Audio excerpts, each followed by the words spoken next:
Hi everyone, welcome back to another video from Webtech Tutorial.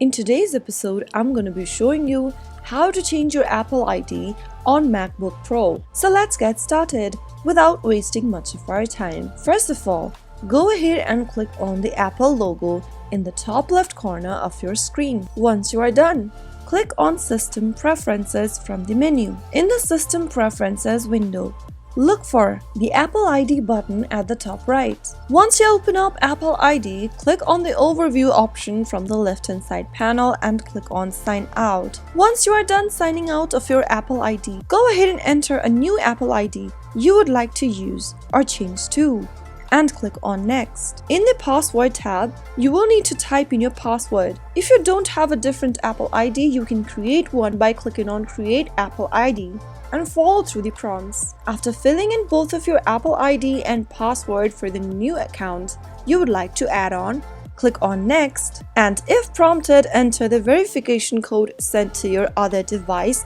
so that you can add this specific Apple ID on your MacBook. After entering the verification code, you may need to go ahead and enter your MacBook's password so that you can add the new ID. There you have successfully changed to a new Apple ID on a MacBook Pro. You will now be logged in with this new ID on your MacBook Pro. Keep in mind that certain services and features may be tied to your Apple IDs, so be aware of any potential impact on apps, data, or settings associated with the old Apple ID. So that's how it's easily done. If you found the video to be helpful, go ahead and give us a thumbs up. Don't forget to subscribe to our channel by hitting the subscribe button. Also press on the bell icon so that you'll never miss another upcoming upload from us. I will be back again in the next video.